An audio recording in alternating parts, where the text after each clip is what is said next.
It was a cold, foggy evening in the quiet town of Ravenswood. The streets were empty, and the only sound was the distant howling of the wind.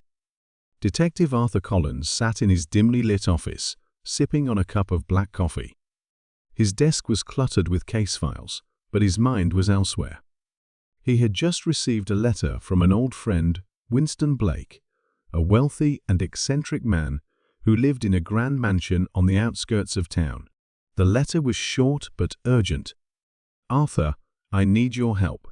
Come to my estate at once. My life depends on it."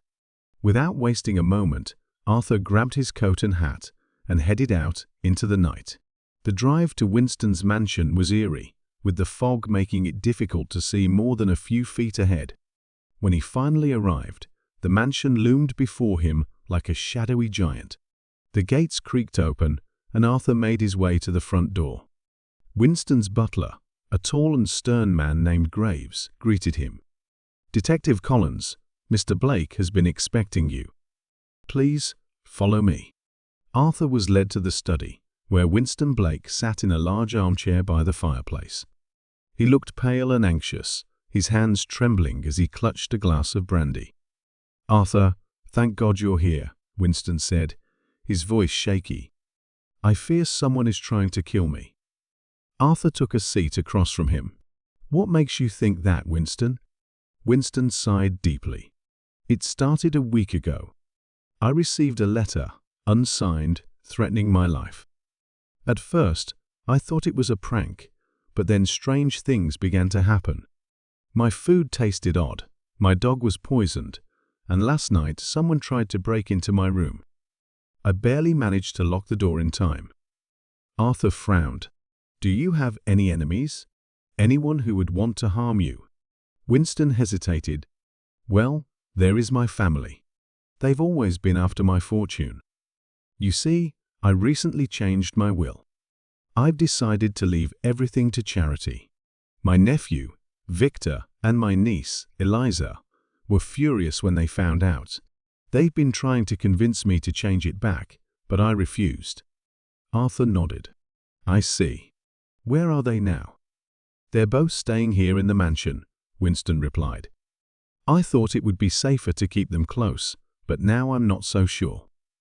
Just then, the clock struck midnight, and Winston suddenly clutched his chest. His face turned pale, and he gasped for air. "Arthur, I don't feel well," he whispered before collapsing to the floor. Arthur rushed to his side, but it was too late. Winston Blake was dead. The next few hours were a blur. The local doctor arrived and confirmed that Winston had died of a heart attack.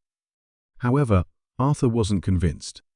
He had seen the fear in Winston's eyes, and he knew there was more to this than met the eye. Arthur decided to stay at the mansion to investigate. He began by questioning the staff and Winston's family. Victor, Winston's nephew, was a tall, arrogant man with a sharp tongue. He seemed more annoyed than sad about his uncle's death. "My uncle was a fool," Victor sneered. "Leaving his fortune to charity?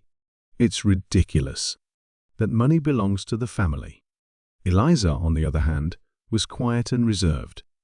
She seemed genuinely upset by her uncle's death, but Arthur noticed that she avoided eye contact and fidgeted nervously. As Arthur continued his investigation, he discovered a few clues. In Winston's study, he found a half-empty bottle of brandy. He took it to the doctor, who confirmed that it had been laced with a slow-acting poison. Someone had been poisoning Winston over the past week, leading to his sudden heart attack. Arthur also found a crumpled piece of paper in the fireplace. It was a draft of Winston's new will, but someone had tried to burn it. The words charity and fortune were still visible. The final clue came from Graves, the butler. He revealed that he had seen Victor sneaking into Winston's study the night before. Arthur pieced everything together. Victor had been poisoning his uncle to prevent him from changing the will. When that didn't work, he tried to steal the will and destroy it. Confronting Victor in the study, Arthur laid out the evidence. Victor initially denied everything, but when Arthur threatened to call the police, he broke down. "Fine, "I did it!" Victor shouted. "I couldn't let him give away our family's fortune. It belongs to me." Arthur arrested Victor and handed him over to the authorities. With the case solved, he returned to his office, exhausted but satisfied.